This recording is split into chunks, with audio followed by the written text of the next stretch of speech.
And hello again, everybody. Just going to give folks maybe another just 15 seconds to get settled in. It's wonderful to see so many, well, at least familiar names, if not faces. Thank you all for joining.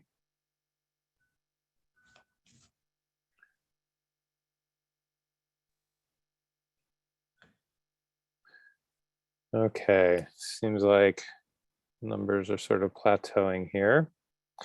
And should I just get things going, or any last minute items from our hosts at ICCR before I do so? You're good to go. I think we're good to go. All right. Thank you all very much for joining this panel. We very much appreciate coming here to discuss what I think is a very important subject, I think generally speaking, but as we will get into probably a little bit more, I think our timing is actually quite good because of some activity that's been happening in Washington this week, actually this morning. But just to begin, I'm Jonas Krohn. I'm the Chief Advocacy Officer here at Trillium Asset Management. I will be moderating today's panel. I'm actually based on the West Coast, and I'm actually speaking today from the historic lands of several bands of Chinook-speaking people, including Multnomah, Clackamas, and Cascade villages. And many of their descendants today are primarily members of the Grand Ronde and Siletz Confederated Tribe. So I'm going to just take a few minutes here to get everything set. In a minute, I'm going to sort of talk about why this is an important topic and get everybody oriented sort of around why investors should care and what are some things that we can do. But then we're going to hear from our three distinguished panelists who I would like to introduce now. We have Doug Cox, who is the Director of Land Management for the Menominee Indian Tribe of Wisconsin. He has served on the Menominee Tribal Legislature, which is the governing body of the Menominee Nation, since 2016. He is a lifelong resident of the Menominee reservation community, and he has also recently served as the vice chairman of the tribe. He will be speaking to us about the Back 40 mine and the interests that the Menominee Nation has in what's happening there. We will also be hearing from Ivan Bender, who is a member of the Wallapai tribe. He resides in Wickiup, Arizona, and is the caretaker of the tribe's Canyon Ranch, and was the first to discover exploratory drilling around the perimeter of the tribe's property. Located in western Arizona's Big Sandy River Valley, the ranch protects some hot springs that are sacred to the Wallapai and known today in English as the Coffer Hot Springs. Third, we're going to be hearing from Kate Finn, who is the Executive Director of First Peoples Worldwide. She is an attorney, and her expertise is focused on articulating how the impacts of development in Indigenous communities must be addressed at all levels of business and investments in order to build healthy Native economies and communities. We are also going to be hearing from the ICCR Mining Working Group, Pat Zarega and Seamus Finn, who I don't think need any introduction to this group, will give us an update on some of the specific ICCR activities. We are going to leave actually a significant amount of time for questions before we hear from Pat and Seamus. So if you do have any questions, we're asking that you direct them in through the chat function. That's going to be sort of the venue that we're going to work through. But first, to get things rolling, I just want to talk a little bit about the renewable energy economy and the relationship that it has to Indigenous peoples. To begin, and to just focus on one of the key terms here, the just transition is a bit of a vague term. And I think we all know that it can mean a lot of different things to different people. But for today, the justice that we're going to be focusing on is the justice that we want to see achieved for Indigenous peoples. And that is how we are going to transition to a low carbon economy without causing harm to the environment or these people, the Indigenous peoples of these regions. In order to do that, we're going to start off by talking about the fast growing demand for renewable energy technology and a mostly electrified infrastructure. And when we have economies that are going to be focused in this way across the globe, what we know is we're going to need about 3 billion tons of minerals and metals. Specifically, in order to be able to deploy wind and solar and geothermal power, as well as energy storage, electric cars, trucks, we are expected to see demand skyrocket for these transition minerals. Just to give some statistics, by 2040, the IEA is forecasting that demand for lithium will have increased by 42 times 2020 levels.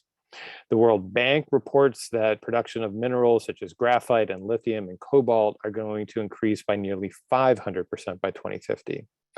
And according to a report by Earthworks, demand could reach about 136% of documented nickel deposits that are currently economically feasible to extract, 280% for lithium, and 426% for cobalt. And I think what's really critical for us to be talking about here today and for us as investors is to understand that most of these minerals are located on or near the lands of First Nations. MSCI recently put together a report that showed that 97% of nickel, 89% of copper, 79% of lithium, and 68% of cobalt reserves and resources in the United States are located within 35 miles of Native American reservations. And this is especially important as we see earlier today, the Biden administration invoked the Defense Production Act to address mineral production. And in the announcement today, and it's still a little high level, so we have more information to get, there was recognition that that the support that is going to be provided to the production and processing of minerals that are going to be focused on large capacity batteries, such as lithium and nickel and cobalt and graphite and magnesium, that it's going to be important to consult with, and they specifically called out, tribal consultations are going to have to be occurring. And that's great to see that language in here, but we cannot simply assume that the assurance that these couple of words in the executive order are actually going to have an impact. And we actually have hundreds of years of history that actually say the opposite, that we actually are going to need to be diligent, that we're going to need to advocate for these values, and that we're going to need to make sure that the administration really does keep tribal consultation central to what they're doing. I also probably should just say that this isn't only a US-centric issue by any means. We are seeing nickel extraction in northern Russia that has impacts on the Sami people. Lithium extraction in the Salar region in Argentina has impacts on the Atacamas people. So what this means is that if companies fail to consider the rights and the self-determined priorities of indigenous peoples, if companies do not respect international standards in this regard, what we're going to see is the harm of First Nations. These social conflicts and impacts can generate legal and political, reputational and operational risks for companies and their investors. And it means that for these companies that they run the risks of project delays, cancellations, financial losses, and as we are seeing since the Russian invasion of the Ukraine, the interruption of increasingly fragile supply chains. And it's clear that even as much as we have been talking about this for years and decades, if not longer, even the most sophisticated and well-resourced mining companies can make devastatingly bad decisions. You just have to look at the uproar over the destruction of the Juukan Gorge in Australia, which is a First Nations heritage site by Rio Tinto. That incident, I guess just for the moment to focus on the company, that incident cost top leadership their jobs, pulled the company's attention away from their planned operations, led to parliamentary inquiries and fines. Now, out of the world's 5 top lithium producers, currently only one, Livanet Corporation, has a human rights policy in place. Out of the top 25 companies that mine copper and cobalt and other minerals like this, only 16 of those companies, 64%, have publicly available human rights policies. But I want to also emphasize that this is about more than mining companies. It's also about the end user companies. So car companies, electronics manufacturers, medical device manufacturers, even water filtration and cleaning companies. all are going to be impacted by these questions. And so when we move from this world where it's really big oil that is touching everything to a world where, and this is not my phrase, but big shovel touches everything, we're going to need to be asking the downstream companies what they're doing to ensure the rights of Indigenous peoples are being respected. And along those lines, I think it's also important to point out that recycling has a potential to reduce primary demand compared to total demand in the future. So we're looking at statistics that that recycling could reduce lithium demand by 25%, 35% for cobalt and nickel, 55% for copper. And so I think there's really an opportunity to address part of this through reduction of demand through recycling. Other thing that we're going to need to be thinking about and talking about is reforms to US mining laws. The mining law that we are now operating under is from 1872. It is a 150-year-old law, and the administration has begun the process of looking at that law, but we have a lot of work to do if we're going to do this right. So the goal here is to get you familiar with a couple of specific cases, and that's what we're going to be hearing about from Doug and Ivan, that will be focal points of this issue. Actually, they're focal points now, and they will be continued to be in the future, but also to get you a bit more familiar and comfortable with the talking points and the questions that you can be using in your engagements and understand better the disclosure requests that we can all be making. I think I just want to just sort of pause before getting to our speakers to just make one last point. You know, repeatedly over hundreds of years in the United States, Indian countries' interests and values have been repeatedly asked, and really more often told under the cloud of violence, to be subordinate to the needs of the United States. And I would like to encourage us to just take this time as an opportunity not to fall back into those old patterns. We can do this differently this time. So with that, I would like to start with our first panelist, Doug. And Doug is going to be talking to us about the Back 40 mine and the concerns of the Menominee Tribe of Wisconsin about the impacts of sulfide mining on his people and tribe. So with that, I will pass it over to Doug. Okay, thank you, Jonas. Can you hear me okay? Yes, can hear you great. Thank you. Okay, so Poso Moani Wiak, Danaway Makana, Shike Swisian, Wasa Kne. So, you know, we're taught as Menominee people that when we introduce ourselves, we do that in our native language. So all those that are doing this, our ancestors, and those that know us by our name given to us. So that's why I did that. So my name that I signed my checks with, obviously, Doug Cox. I work for the Menominee Tribe. Done this for a number of years for the tribe. Been in the environmental department, currently in land management, served on the legislature, served as chairman for a while and vice chairman. So lots of experience in the tribe and some experience with some of these things that we'll be talking about today. So we're jumping right in. You know, we want to talk about this Back 40 mine project.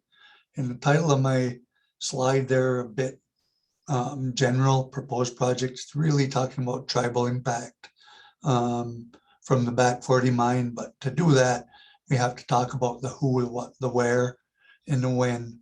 We talk about the Menominee Tribe's opposition. We're going to talk about our current actions, and we're going to talk about how others can help. So jumping right in, next slide, please. I should say before I get into it, I also want to thank ICCR, First Peoples, and Mercy Investment Services for pulling this all together for us. It's an honor to be here and appreciate it. So in 2015, Aquila Resources, Inc. Was the first permittee to dive into this project. And we're going to get into location here in a little bit. But a Toronto, Ontario-based company. Their backers are mostly other major mining companies. So for Aquila, it's Orion, Hudbay Minerals, and Ruffer. So in 2021, Aquila was purchased by Gold Resources Corporation, and they are now considered the lead developer of Back 40 mine. So starting in 2015, The tribe had been dealing with Aquila resources right up to current, really, because we haven't heard anything from Gold Resources. When I say we, I mean the Menominee tribe. We've not had any contact from Goro explaining their position on this mine. We have no knowledge that Goro, and Goro, by the way, is short for Gold Resources Corporation. We don't have any knowledge of them having any social platforms. We have no knowledge that they've established any free, prior, informed consent with anyone, much less the Menominee tribe. So those are big ticket items heading forward into this that we didn't have with Aquila either. So this just seems to be a continue on of what we had faced. Interestingly enough, Aquila, though currently maintains 2 active assets in our state in Wisconsin, secondary projects known as the Bend and Reef projects. And I'll show you in a bit where those are located as well. Plenty of opposition to this mine besides we, the Menominee tribe. There are other tribes. There's some citizens in Michigan, and again, not coincidentally, that county in Michigan is Menominee, Michigan, and I'll get into that a little bit more as well. Environmental groups, citizens groups, and local governments, all involved in opposing this mine development. Next slide, please. So in the early stages of this project, we had a graphics firm develop an image for us that would overlay the image of the pit as it would be developed on top of the site where the mine is being proposed. You can see in the foreground there in that slide the Menominee River. Now this river is the boundary river between the state of Wisconsin and Upper Michigan. That pit in its size and shape is going to be 2,000 feet wide, 750 feet deep, and approximately, give or take, 150 feet from the edge of the river. So you can see the kind of the scope and breadth. We put some graphics in there to help people visualize what that is. That width, 5.5 football fields in that depth. If you're familiar with the Statue of Liberty and know the scope of that structure, 2.5 of those stacked on top of each other from the bottom of the pit to the top. So quite a project. Goro, however, hasn't indicated that this is what they're going to do. They haven't either indicated that they're not going to do an open pit. So we still don't know what Goro's plans are. And I'll get into that a little bit more here as we go. Next slide, please. So here's some more location information to help you get your head around where this is. The slide on the left is Wisconsin and Upper Michigan. It kind of shows the other Great Lakes states as well. But those orange dots near the boundary of Wisconsin and in the Upper Peninsula there, especially that top orange dot, is actually the site of Aquila Resources mineral deposits. That now obviously would be Goro, but you can see, on the landscape where this is.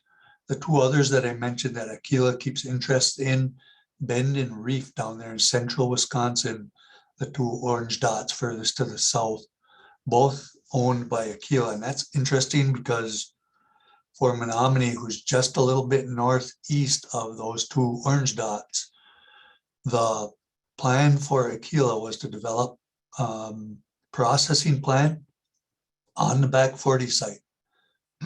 Obviously, that processing plant would take resources from these other projects in Wisconsin, truck it up to Michigan and have it processed there on site. So it's a pretty big deal. It adds to more issues related to impact. Next slide, please. So a little bit more of scope and distance and where we are on the landscape. So you can see the reservation in the center of the picture there. It's labeled with the red pin. Up at the top is the 2 yellow pins. The one on the left is the Back 40 mine. And again, you can't see the river there, but it's directly on the bank of the Menominee River. And just wanted to measure, what the potential impacts of this are and the resources that would be impacted. 23 miles to the east is Green Bay. And that's as the crow flies, but really a drop in a bucket when it comes to distance from a project this size that could potentially impact resources of this scope. Green Bay obviously connected to Lake Michigan, and Lake Michigan, the Great Lakes system. So a lot of potential here for issues. Next slide, please. The watershed, did want to touch on that quickly. This watershed is huge around this mine and the Menominee River. There are 5 counties scattered between Michigan and Wisconsin that are in this watershed alone. So this watershed's massive, and again has a lot of potential for impact to the surrounding area and to the Great Lakes. Next slide, please. So this is another pin. So we talked about the reservation. So where we are today in Menominee Reservation, you can see Green Bay down there to the southeast. We're about 35 miles from Green Bay, heading northwest, obviously. Our reservation there, you can see it stands out with a green, darker shade. That's not a color. That's actually, this is air photography. Our reservation stands out because of our timber. In 1854, we moved onto this reservation and we managed our resources sustainably ever since. And it stands out because our timber's been maintained in its condition that we inherited it from, even though we're managing it. So it's quite sustainable. A nice picture. The pin up to the back 40 there, again, as the crow flies, 40 miles to the mine site. Again, we're in Wisconsin. The mine's just into Upper Michigan. But again, that distance, as you heard Jonas say earlier, those distances mean a lot today in relation to Indigenous lands and proposed mine sites. And we're just about on that number that he mentioned earlier. Next slide, please. So Menominee's opposition really heavily relates to our ceded territory, territories, I guess, if you will. That ceded territory in 1836, the Treaty of the Cedars, Menominee ceded that land to the federal government. At one time, in these shaded and colored pictures you see on this map, are all cessions that Menominee did with the federal government. At one time, before the treaty era started, we occupied about 9 or 10 million acres of land in what's now Wisconsin and Upper Michigan. So Menominee had a vast area. As a result of that, you can just imagine that there are a lot of historic sites and cultural sites throughout the area, and particularly along the Menominee River. The Menominee River is there in the border of Wisconsin and Michigan, not coincidentally, because it's the place where the Menominees came to be. It's our creation site. We've resided up and down that river, prehistorically and historically. When after settlement happened, we were found up and down there, heavily used. And as a result, our culture is there, our sites are there, and I'll talk about that a little bit more. Other environmental concerns exist there as well that the tribe has great concerns with, since it's in our ceded territory.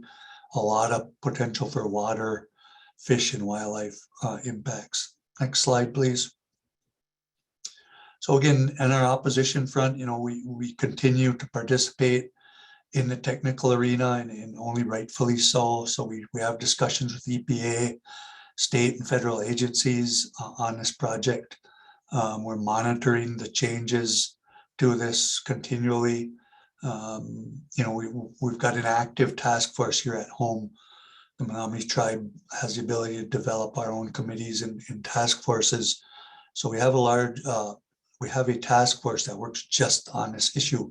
That task force is made up of tribal legislators and staff, which I am part of. So we've participated in meetings and public forums on this project. And again, you think about a tribe in Wisconsin, a lot further than 40 miles when you need to hop in a car and drive there. Traveling from Wisconsin to Michigan just to go to meetings and just to testify and just to participate in legal proceedings, it is a burden on our tribe, and we do not have a budget to cover this project. It's been quite stressful and a big strain on the tribe's resources. We submitted comments throughout. So the tribe also passed a resolution 15-93 opposing mining activity that threatens Menominee cultural resources in the tribe's place of origin. And the tribe doesn't pass a lot of resolutions for these kinds of things. So when we do that, it's quite critical that in statement wise what that means. And we had success in legal cases. So we participated in Michigan's contested case process, and we had some success in getting the wetland permit revoked. And I'll talk about that before we end. Next slide, please. So as I said, our cultural significance in the area, our history are all there. The Menominee River is the place of the tribe's origin. The mouth of that river in Green Bay is in our creation story, where Menominee came to be, a story of our ancestral bear that emerged from the river there and began its creation of the Menominee people. In its travel, the great ancestral bear headed, onto the river and up the river. And in doing that, created brothers to travel with. Those brothers, the moose, the eagle, the bear, the crane, and the wolf, all became our primary clans. Our 5 primary clans, as well as our existence, all started at the mouth of the Menominee River. Next slide, please. So the landscape there, and in these particularly are in the region of the mine site, are in the direct area and within the footprint, if you will. We've got mound groups. We've got something called raised agricultural field or garden beds. Those are specific to Menominee, both prehistoric and historically. There's dance rings, there's ceremonial sites. There's a place called the Village of the Epiphany, which is a place in our legend that talks about a Menominee young woman that had a fast on riverbank there. The White Rapids Village Complex, again, a prehistoric village of the Menominee. There's fish weirs, historic households, and surface depressions related to those. And these are all pictures of actually those sites that exist there on the Menominee. Next slide, please. The garden beds I mentioned, we've been tied to historically being woodland Indian tribes. Native peoples hunt, fish, and gather, and we do that still today. But they found that these garden beds were an agricultural component of the Menominee Nation, that we were functioning this way, at least as far as 800 years before we were here. So the Menominee River right there, you can see in the picture, was an integral part of this operation, and again, into historic times as well. Next slide, please. And again, some more prehistory and the history of a place called Anam Omat. The interpretation of that is dog's belly. It's again, one of our legends and stories that we tell about this place in the Menominee River, that we have many other legends and stories related to our existence there. 10,000 years, the late ice age, when they said people couldn't have possibly survived those ice ages, the Menominee were there at this place in front of that ice age. Archaic people, the ancient metallurgy, the old copper culture, 5,000 years, Menominees were there. Woodland traditions, mounds, pottery, village settlements, 2,000 years. Again, those are all tied to Menominee. So also, we historically and currently still use this area. Historically we had Medicine Lodge there. We had something called a dream dance religion. It was a ceremony that we practiced there, and some still do. We had wild rice, certainly in Menominee's sustainable lifeways. We harvested sturgeon and still do today. And again, documented occurrences were the settlers that first arrived here in the fur trade, the Jesuits, all well documented on Menominee's existence and history here. Next slide. And again, some quick pictures of the mine site footprint. You can see the Menominee River there up in the upper left corner of this map.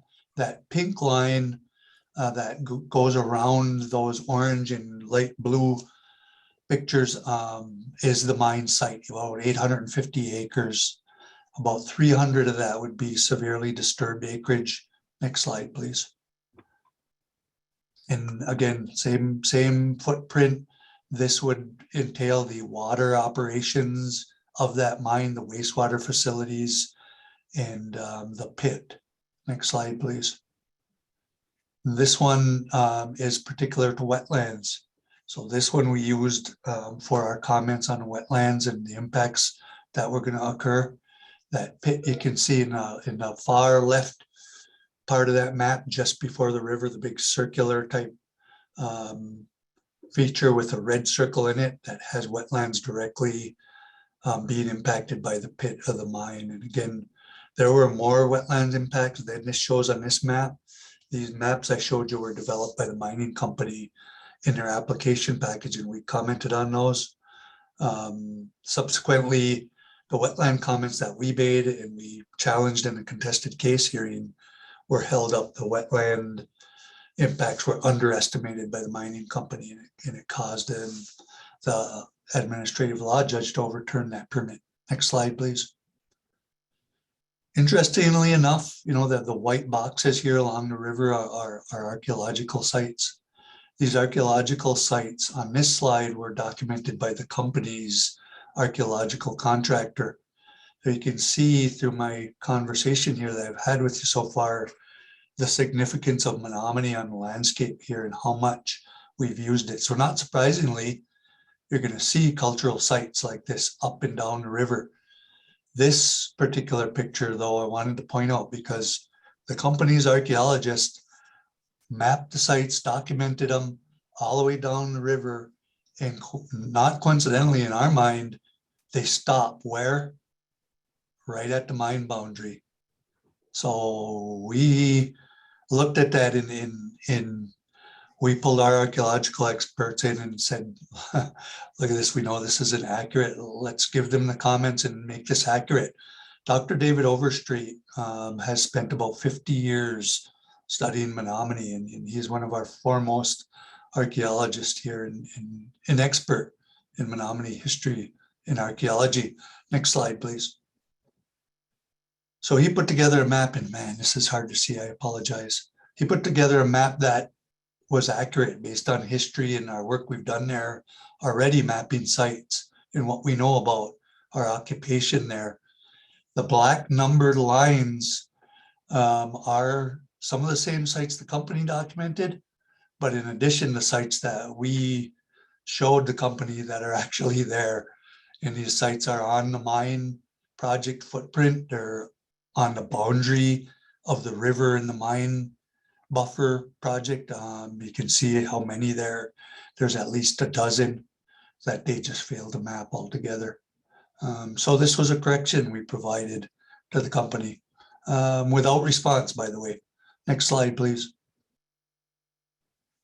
So we also have now designated this through an application to National Park Service and a National Register of Historic Places to make a district out of Anam-Omat, the Dog's Belly, based on Menominee's significance here. And all of these dots and numbers and lines are all archaeological sites that are documented in one way or another related to Menominee's history.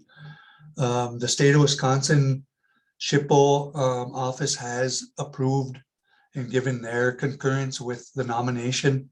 We now have to move into Upper Michigan, or the state of Michigan's process to also affirm the nomination, and then we'll have a fast track to get this thing on the National Register of Historic Places. Real significant in Menominee's history here. Next slide, please. And again, we talked about this throughout. So where we are today is education, and we're developing more media, more outreach, website and strategies, legal cases. You know, we challenged permits in the past. Those permits all withdrawn when Goro purchased Aquila. They withdrew all of the permits, again with the exception of the wetland permit, which was overturned in administrative law proceeding. We're doing networking and fundraising, which is critical for us. Again, no budget, small grants, and working hard to find assistance from resources like Earth Justice, who without them, we would have never held up our legal challenges in Michigan on many of these aspects. And community grassroots efforts, especially in Upper Michigan, the grassroots people there have helped us substantially, but a lot of fight to go and a lot of issues to deal with. Next slide, please. There's a copy of our resolution. I'm sorry, it's hard to read, but if people would like to see that, I'd be happy to provide it.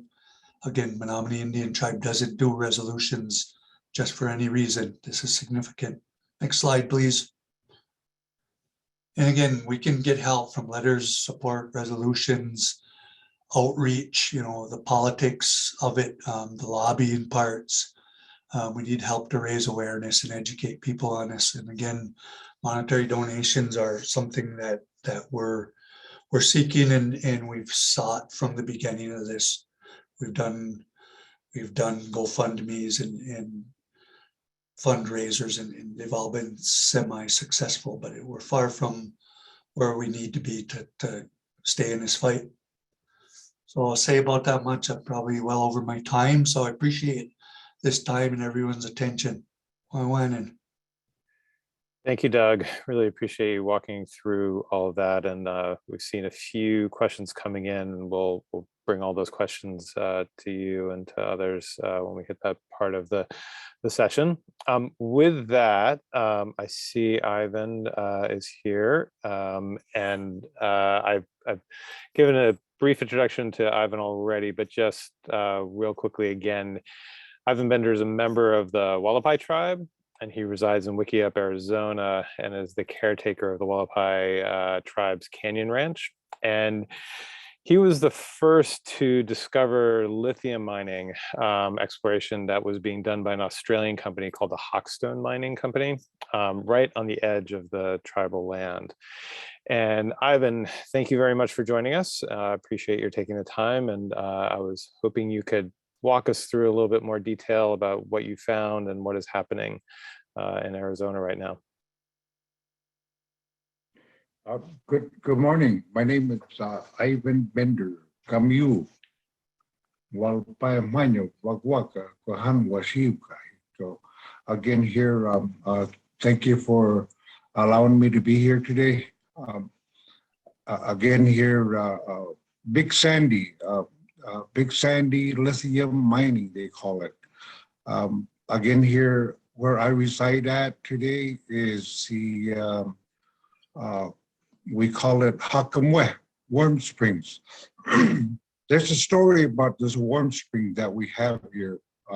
Again here, this Warm Springs is the ancestral land of the Wallapai people that runs all the way from a place called Boulder City, up in south of Nevada.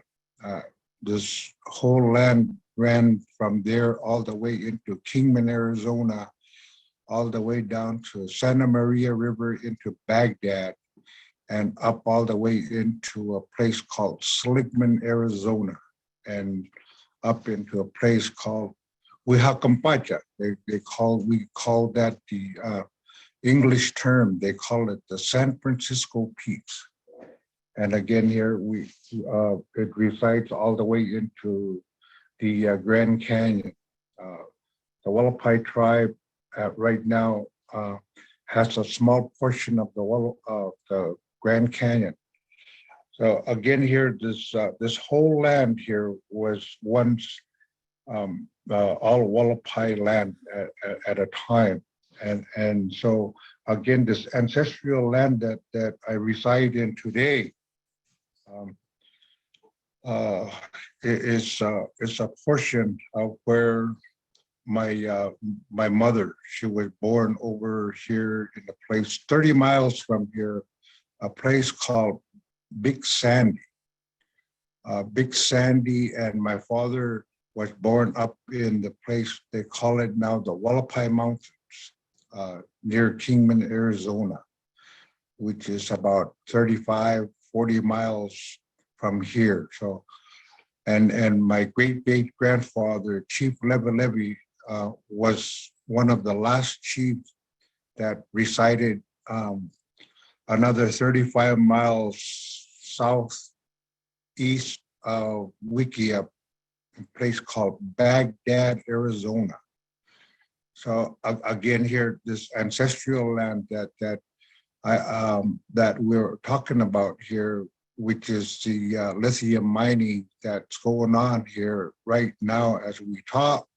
Right now, they're doing these drilling here, and it's affected a lot of our water table. Our water table here runs at least about 38 miles from a place called Boro Creek all the way up to Big Sandy.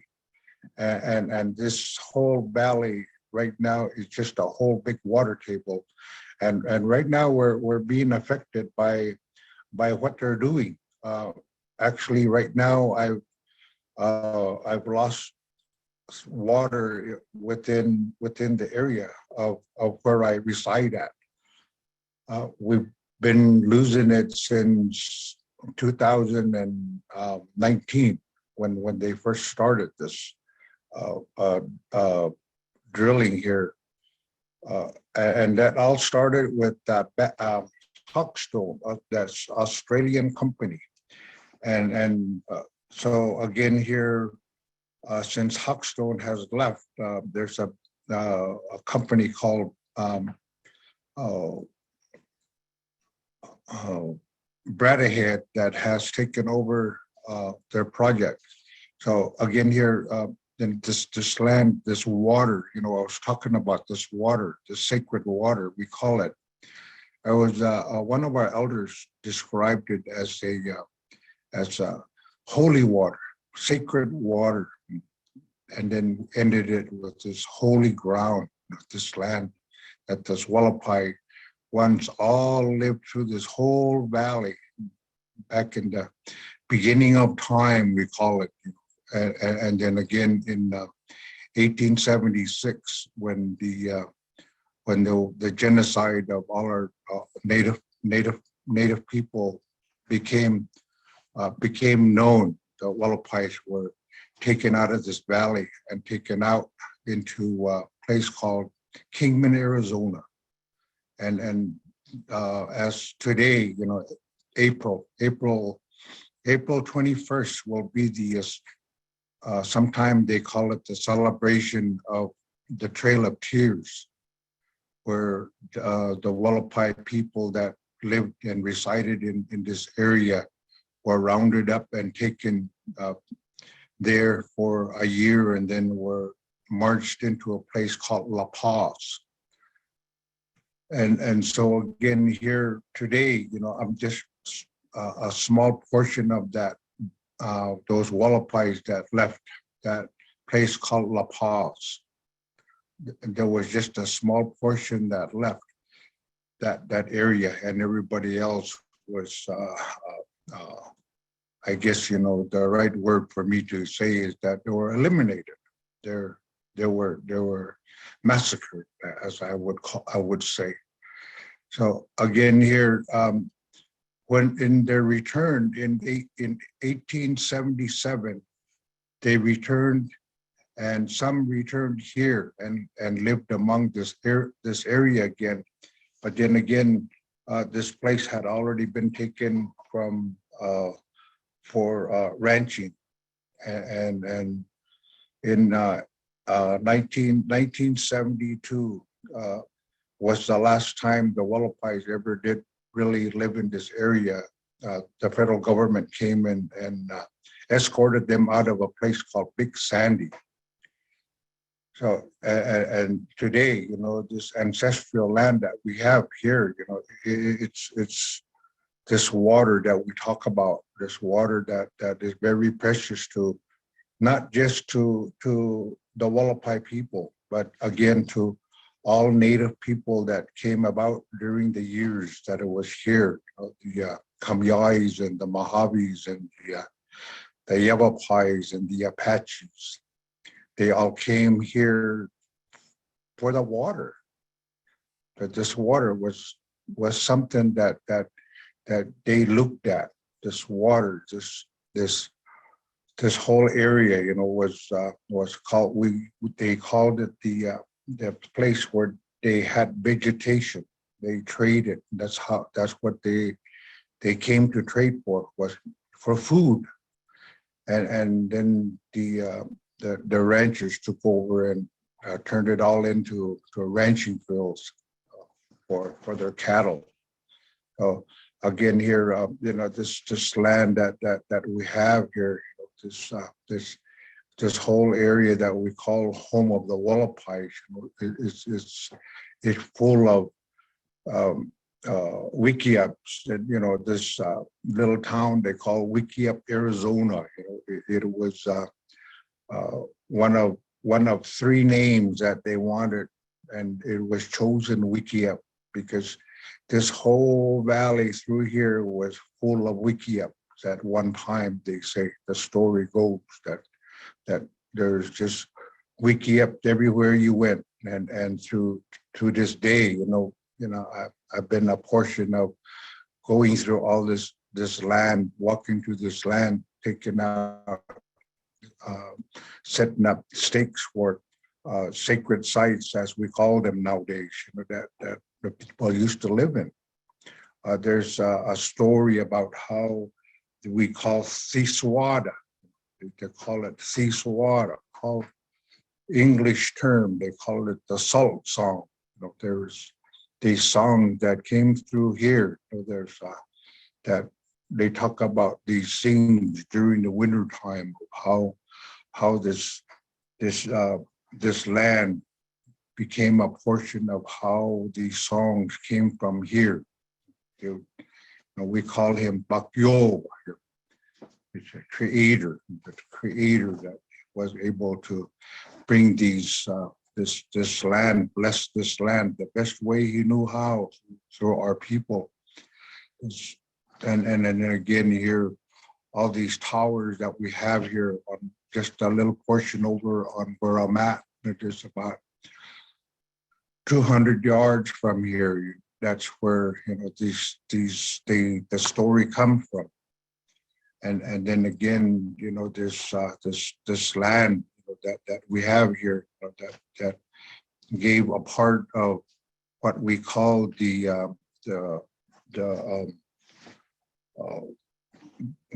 people, you know, people looked at it in a different way, but we call it the Chadiswara. In the English term, they call it the ghost dance. You know, and that's a portion of where we stand at in this land that's being affected by this proposed mining that they're talking about, this lithium mining that they want to do. And again, here today, you know, if that ever does happen, you know, this whole valley that I live in is going to be gone. And it's just the sacred land. We call it the sacred land, Hakamwe. It's going to be gone. And they're, right now, their proposed site for a open pit mine is just about, let's say, 500 yards from where I'm at. And so again, you know, that's just the open pit mine of what they're saying is going to be 3 miles wide and 3 miles long. And so again, this water that we talk about is just all we have for this little short community over here. This community of almost, give or take, 300 people that live in this little community. And this water is precious to their generations to come. And so again, here, that's a little portion of this proposed lithium mining that they're looking at right now, and it's already affected a lot of our water resources right now. As I speak right now, my water has already depleted, and again, I just wish, I always say, that I wish they would go away because of the beauty and then again for the area that I call, our ancestral land. I wish, they would leave them alone. I always say, I hope I filled out whatever I could here today. Because, right now, Thank you. it's important that we say what we have left. And right now, they've taken a lot of our sacred sites, that we have here through this whole area. This one portion right here, this wiki up, this Hakamwe. I had my my name up here called Huxkella. Huxkella. Huxkella is about this river right here, this big sandy wash, they call it today, but it was called a river, big sandy river at one time. And Huxkella, that's what we call it. The reason why is it talks about how the waters met, the meeting of all the springs that resided from Borough Creek all the way up into a place called Big Sandy. And this wash at one time, the last time it ever ran was in 1975, was the last time it ever ran. And now it's just dry. It's got a small portion of water that goes through it. And again, this is just one of the, this area over here in Hakamwe that has water, this place that we have. It's just a small portion of what the tribe, the Wallapai tribe owns is of land of 800 acres, 850 acres, and the rest is all ancestral land that we Thank you. that we live in. I live in really. So Thank you, Ivan. yes. Really appreciate your filling us in on the history of the land and what's happening with the mine. And I think, we've been hearing sort of from two different parts of the country and two different mines and two different issues. But I think there's a lot of commonalities here and they tell a very similar story. And it's really a question of, the balancing of these needs and, the needs for these communities, then the historic connection to the land, and how are we going to center those voices when there is an enormous demand for the minerals that are on these lands as well. And I guess with that, I'd like to bring in Kate to talk a little bit more about how we can, as investors, play a role in this balancing of values. Thank you, Jonas, and thank you so much to ICCR for hosting this panel. And my sincere gratitude to the tribal leaders who joined us here this morning. As you can hear, it is their expertise on the land that we all need to hear. These are the people, tribes, First Nations, and Indigenous peoples around the world are the people who know their land the best. These are the folks who can tell us what it means to live through and lead through a just transition. These are the folks who can tell us and signal to us when in Alaska, seal meat is darker than it should be because of chemicals in the water and because of climate change. They can tell us when permafrost is melting and it will have operational impacts. These folks can tell us when water tables are depleted. This is the expertise. These are the messages that we need to hear. And I'm so grateful to stand with you all on this panel and in my position at First Peoples Worldwide, to join us all together in this work of elevating Indigenous expertise and tribal leaders as we move forward in this energy transition. And I want to reserve a significant amount of time for questions and answers, so I'll kind of get right to it here. There's a question, what is the solution to meet renewable energy demand for these minerals? Well, the solution is something we know. The solution is free, prior, and informed consent. The solution we can take directly from all mining engagements in the past. We know that playbook. We know what happens when mines go into Indigenous territories and operate, for better and for worse. And we know what happens when projects occur without the free, prior, and informed consent of Indigenous peoples. That's Yukon Gorge, that's the Dakota Access Pipeline, that's hundreds and hundreds of other projects around the world. And we know that that is bad for people, and we know that that's bad for the bottom line of these big companies and for share owners. So what I'm saying is, we know what happens, and we know that the system is going to be stressed.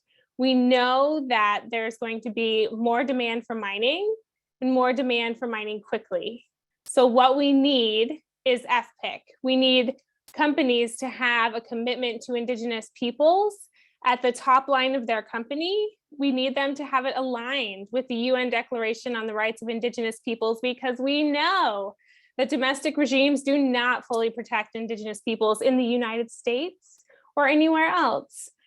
We know from Menominee and other projects as well, that often when environmental impact assessments occur, the line drawing is very, very constrained.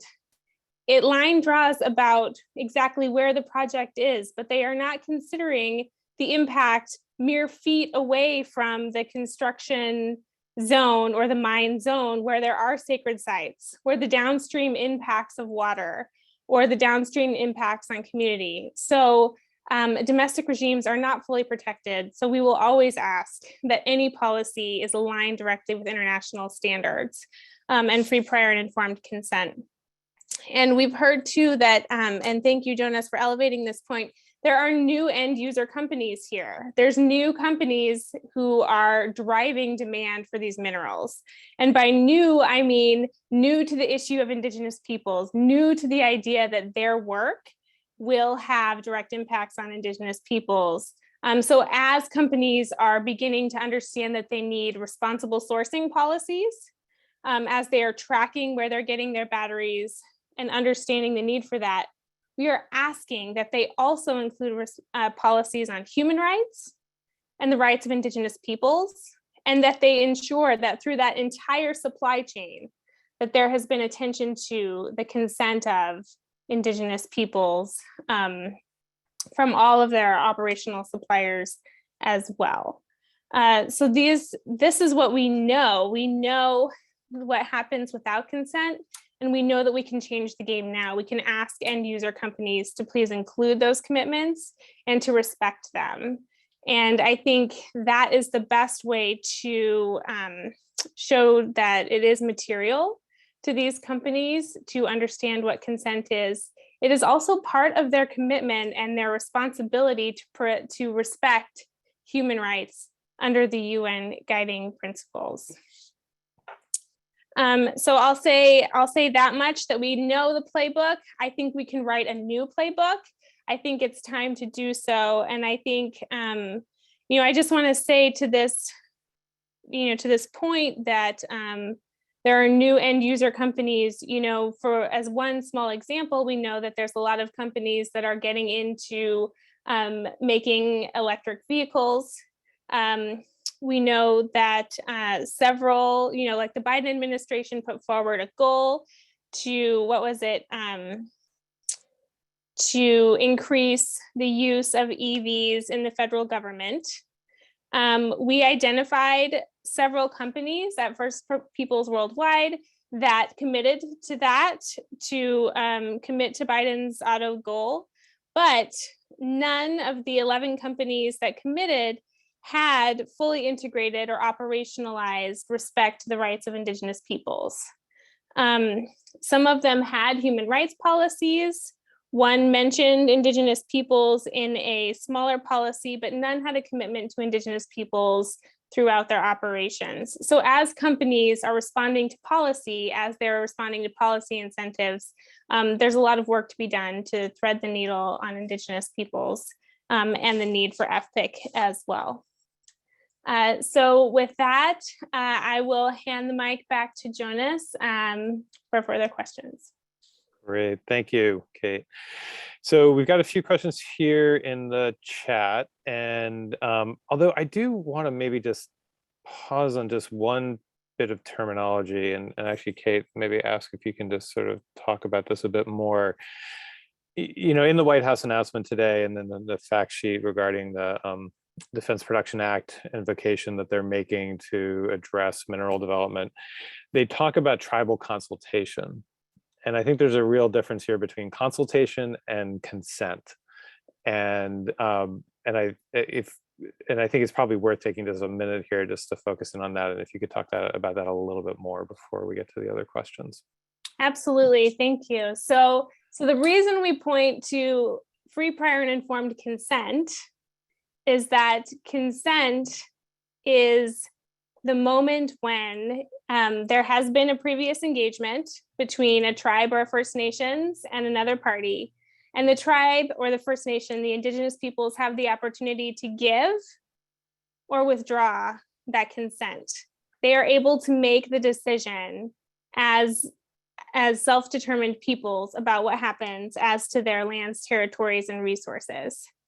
The US federal government's policy is consultation, which we see as a strong notch below a consent regime.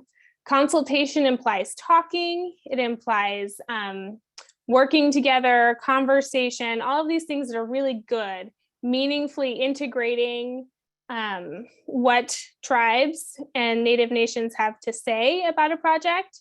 And the recent administration has really prioritized consultation. However, the ultimate decision for what happens on the lands, territories, and for the resources of Native nations doesn't lie with them. They still just get a vote. They don't get to prioritize what is best for their own people in this regime. So that is a really very critical difference. Consultation is very good. It's good to have a meaningful conversation. Consent is better.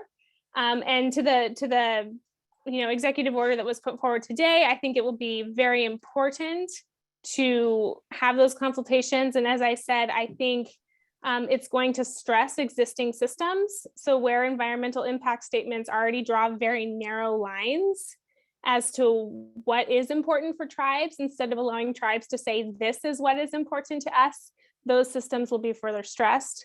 And just to make the point that I think that these reforms of the 1872 law are much needed. It's an old law, and just a point of history, that was the time period in US history when the explicit goal of the United States was to get rid of tribal leadership and to assimilate Indigenous children and Native children into society. So while I think it is high time that we reform that law, I think it is also high time that we recognize the sovereign status of tribes in that law and moving forward. Thank you. Thank you for drawing that distinction and sort of helping us sort of walk through that. And maybe just to stay on this for one more second, and then the question, this is to Doug and to Ivan. I'll go to you first, Doug, and then Ivan, if you could also share your thoughts as well, is that, part of what's going on here, and I think, Frank actually got at this a bit, is that we've got a series of sort of perspectives and arguments and values and expertise that are all sort of coming to play here. And we know the mining companies have enormous resources. We know the federal government actually has enormous resources as well. And what I think would probably be helpful for folks to understand from you, Doug, first, and then Ivan, what are the resources that you have to bring your voice and to bring your expertise? And are those resources sufficient? And are investors in a position that we can help amplify the points that you're trying to make? Yeah, Doug, thanks. if I can go to you first, and then Thanks, Jonas. Those are good questions. I think the I talked a little about the strain on our resources during my presentation, and from the staff level on up to the declining budget for Menominee are all resources that are being stressed, and that stress continues to right up to the leadership. So we tell the leadership, and having been experienced sitting at that table, we hear from our staffs, from our community, from our cultural leadership, that you need to do something because you can't let this happen in our most important areas, the place of our creation. And it's difficult when you have to look at them and tell them this is what we have to work with. We only have this much. And again, to rely on other stakeholders to help us is a hard task, because that adds to having to ask them while we're still trying to ask these people that are going to be impacting our resources for consultation, to listen to us. Those all add up to a pretty large negative when it comes to us being able to successfully navigate this. We don't have the budget. We've got limited technical staff, and we like consultants. It's many times feels like a no-win. And in the really quick, in the consultation part, Kate said a lot. So the consultation part, you have to be careful, because as tribal leadership, what the governments and states view as consultation aren't always what the tribe would expect from consultation. Yes, it's defined in many instances, but in the state's case, in Michigan's case, in the tribe's example, in Menominee's example, Michigan has delegated wetland permit authority. The federal government gave that to the state. That takes away a big chunk of Menominee's ability to consult federally. 106 is gone. There's no National Historic Preservation Act to consult under. There's very little Clean Water Act to consult under as a sovereign nation.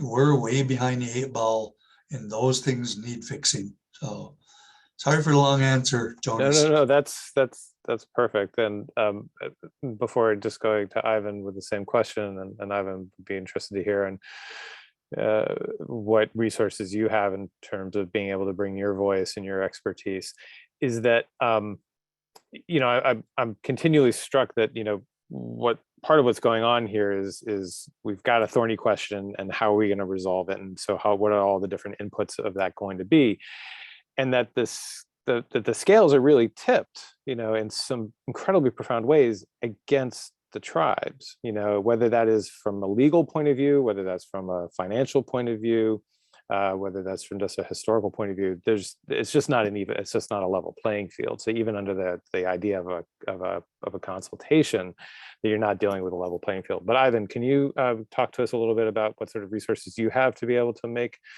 your expertise known?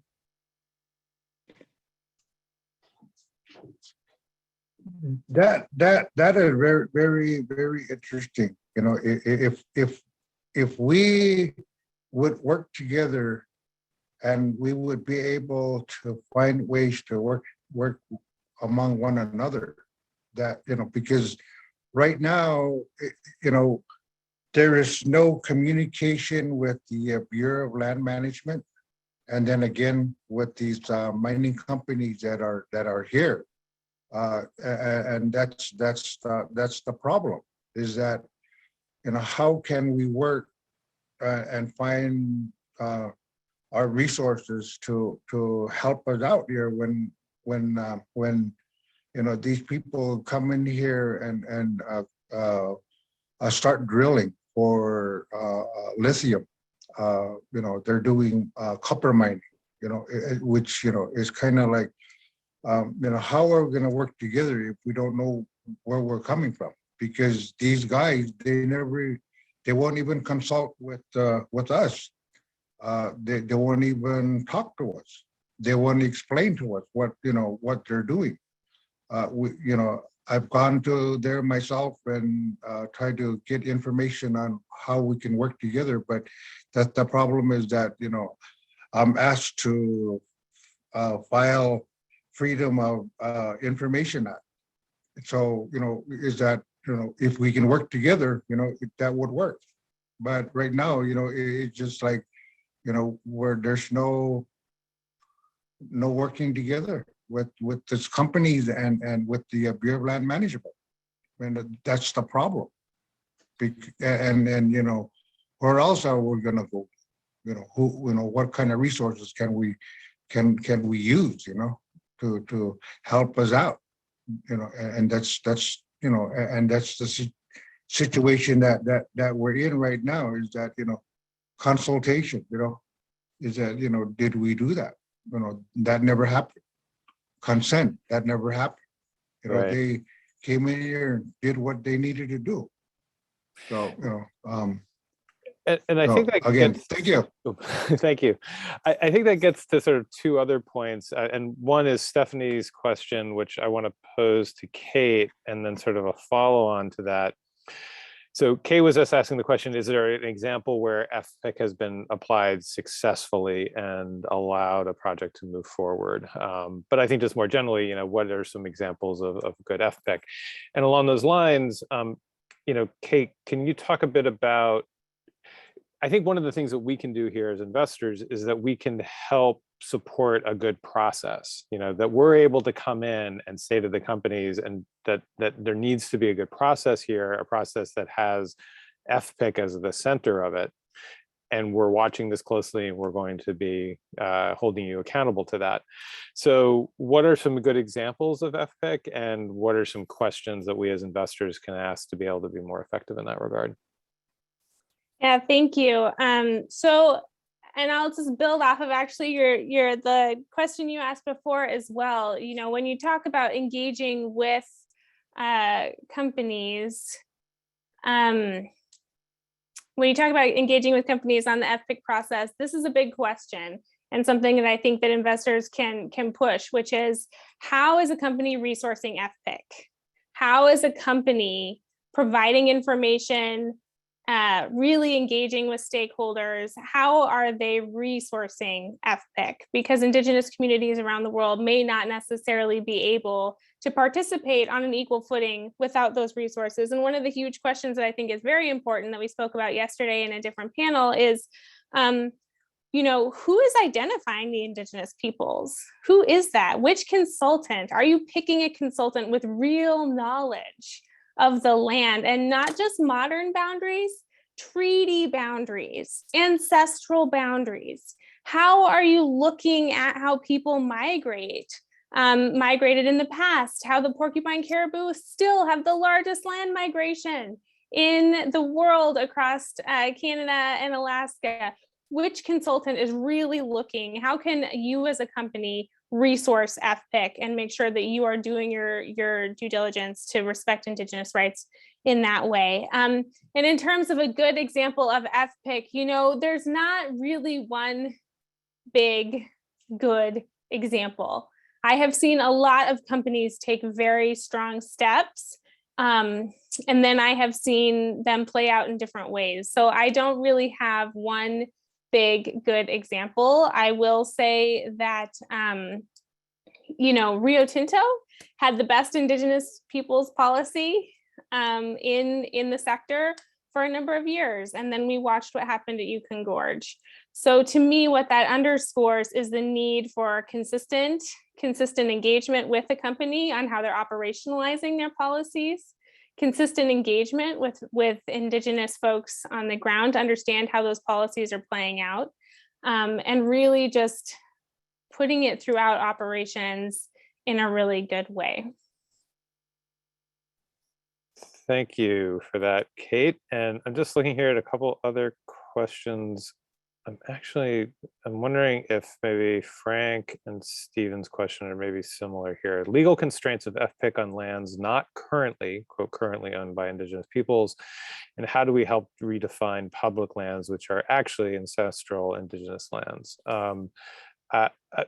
Any one of you? I'd be curious your thoughts on those two questions, maybe put together.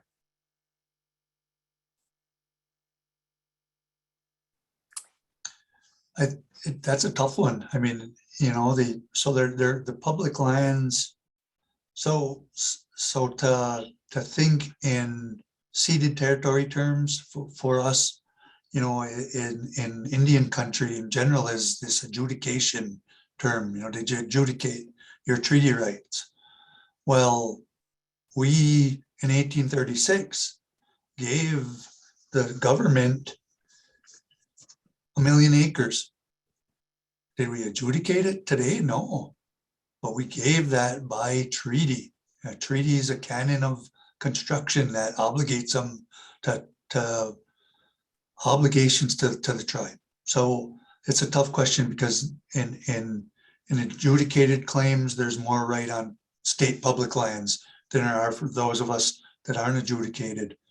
So it's a really tough navigate. And, you know, and for us in the state of Michigan, it's even tougher because, you know, we've gotten a lot of pushback, especially in the early times, the state telling Menominee, hey, you're from Wisconsin, our process includes Michigan tribes, but not Wisconsin tribes. So if you're going to get your information, you have to ask a Michigan tribe to give you a Wisconsin tribe that information. That's a flow of information that could take months. And, you know, we eventually were successful in navigating into Michigan, that they recognized us as a party. But before that, I mean, them are the things we're running into, and that the public lands question is a tough one. I don't think I touched on it, but that's my answer. I think that's the answer, right? Is that we have Native nations have treaties. Treaties were the original consent regime, but it's been broken. And what we are trying to work back to with FPIC is back to that consent regime.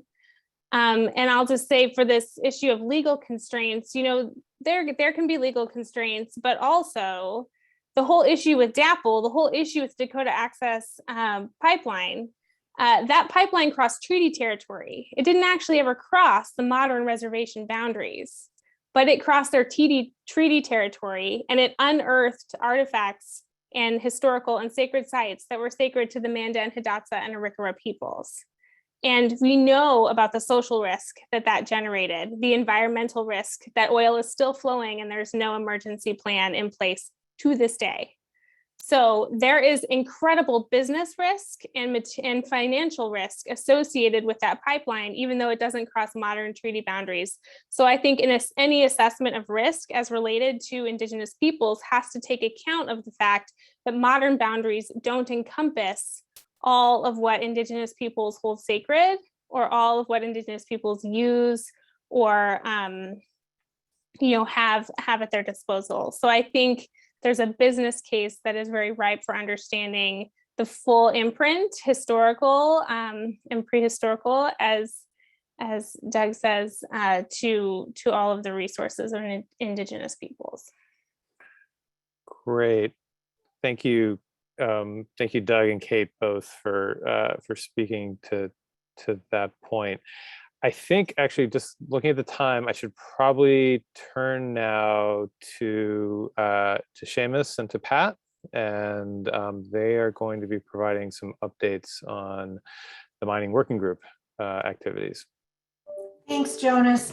The mining working group really was pleased to join with this group because we do see transition as really a problem that we need to address. Our group in the past has typically looked at those international mining companies where, you know, we mainly focus on gold and copper, but not always. And this has really helped us to say, hey, we need to look here too. In your materials for today's work in the conference site, there's a page that gives you a lot of the kind of updates on what's going on. Both SASB and GRI are rewriting standards. The tailings work that the Church of England had started is continuing and going to a thing called Agenda 2030 to look at topics that are emerging like deep sea mining, automation, critical minerals, and child labor. Extractive Industries Transparency Initiative has some new reports out. All of these are useful even if it's not covered with a particular mine you're looking at, for what are those kinds of questions to be asking that are out there. Couple updates on specific mines, and then I'll turn it over to Seamus. Newmont is in the process of having a meeting planned. So if you're interested in Newmont mines, one of the things we're talking about, Newmont is doing some expansion in the southwest of the US. And so local issues would be covered. The other piece to just mention, anybody who's coming tonight to the gala, is that we believe Nick Kotz from Newmont will be there. And I'm not sure how you navigate to find him, but thank him for sponsoring part of the ICCR event, and then ask any questions you have. Freeport, we've been doing work around diversity, equity, and inclusion, which includes what Indigenous are, and that varies by site around the world. A lot of the mining companies will tell us, well, it depends on what the legal definition of Indigenous are. And there are some legal definitions as we go around the world. The other part that Freeport we've talked about is their percentage of what they're putting back into the community. And they're one of the few mining companies that actually give their percentage back based on gross revenue versus net. A small mining company we've talked to is Aura, and that's an issue with moving cemeteries in Honduras. And the mine has made almost a birthday cake around the cemetery, and the cemetery, because of geological formation in that area, probably will fall in before they have permission to move all of that cemetery. So that's a small one. And then Barrick is an issue with the Pueblo Viejo mine, which will become the largest mine in the world if it expands the way that they want. And again, free, prior, informed consent is important. And one of the things with these mining companies is the concept of continuous free, prior, informed consent, because if a mine life has 40 years or so, you're talking different generations of people having to look at what's going on with that mine. Seamus, I will pass it over to you for some further updates. So great. Good to see everybody, and enjoyed the conversation so far. I'm basically a comment more on the international side of things than on the domestic, because that's where most of our work focuses. We still continue to do quite a bit of work with the Mining and Faith Reflection Initiative, which grew out of a Vatican conference in 2013, and the encyclical of Pope Francis Laudato Si on care of our common home. That's taken us down a lot of paths, some productive, some less so, but it's been primarily helpful in the sense that we're engaging with most of the large mining companies in the world who are members of ICMM, and Pat has already mentioned some of those. That's Anglo American, Anglo Gold, Ashanti, Barrick, Newmont, Freeport. That's a lot. And admittedly, it's at a very high level of conversation, because they may have mines in 9, 10 different countries around the world. And so they're putting together some kind of policies, relationships with local community, building trust in local communities, and how we can help them, or they can, I guess, cooperate in producing some effective changes in those areas. Countries we've focused on very simply, quite often, have been South Africa, Peru, Colombia, Brazil, and Zambia and the Congo. Just a small tidbit, one of the things that is probably on the more practical and detailed level is a chaplaincy project at a mine. It's a non-denominational, spiritual, emotional, psychological counseling, all mixed together.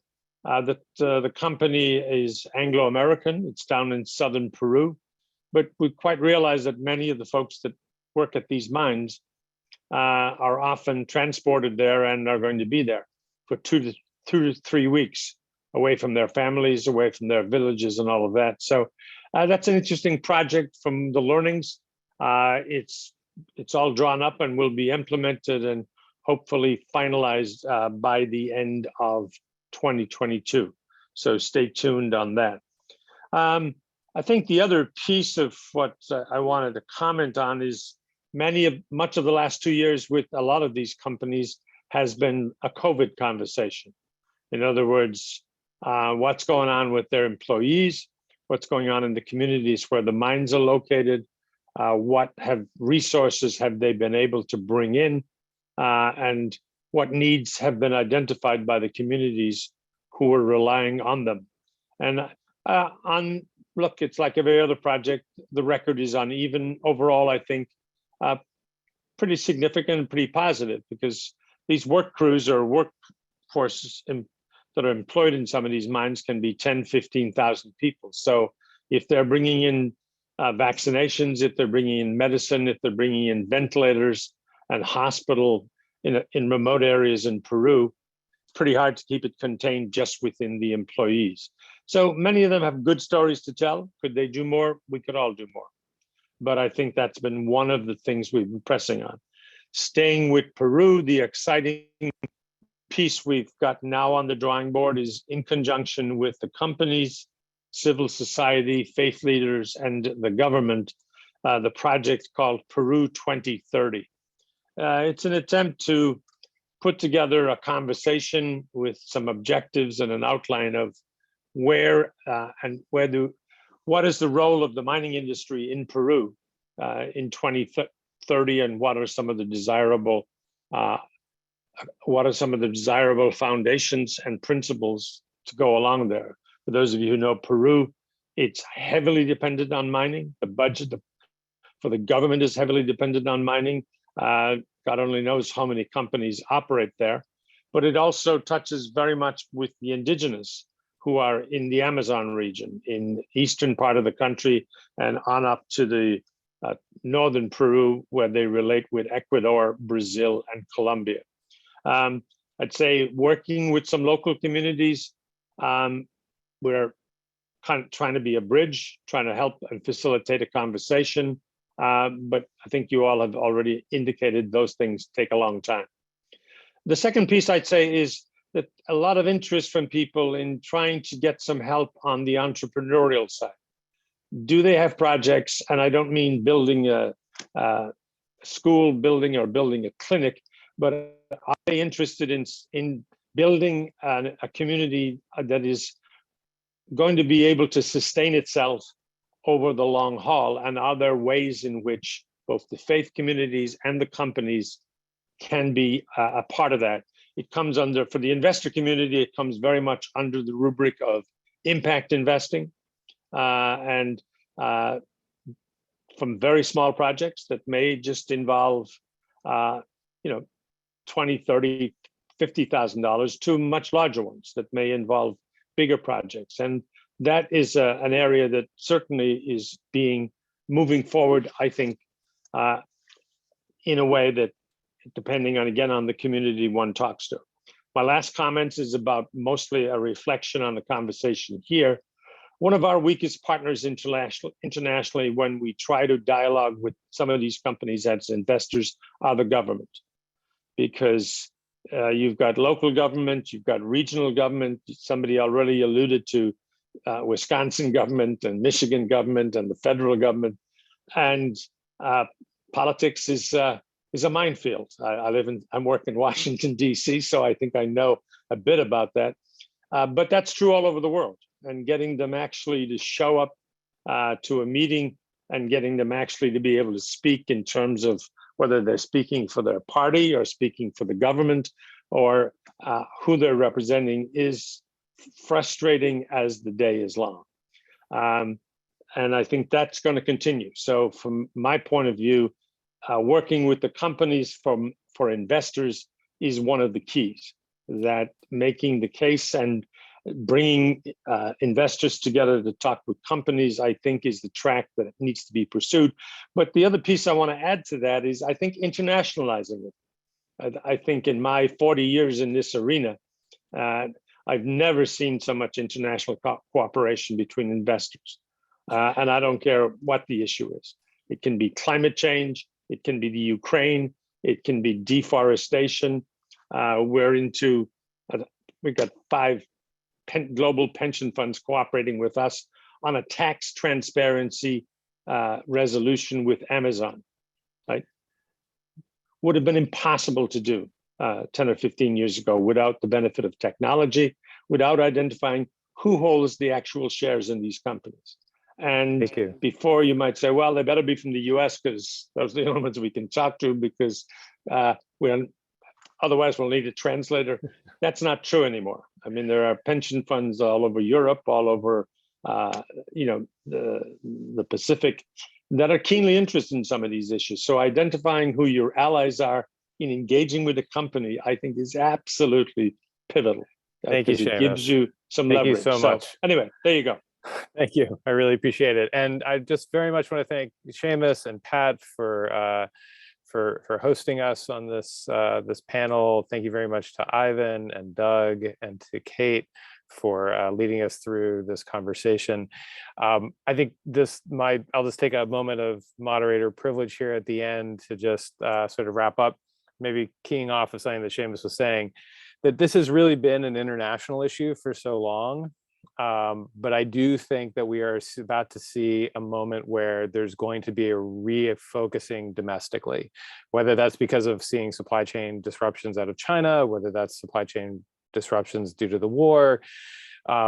It's clearly we're clearly going to see more activity here in the United States. And I think we've seen and we've heard from Doug and from Ivan that we have some really strong and powerful voices right here in this country that we need to listen to and that we have the opportunity to hold up and to center into these conversations. So thank you again to Pat and to Seamus, to Doug and to Ivan and to Kate and to all of you in the audience for coming to join us today. So thank you. Thank you.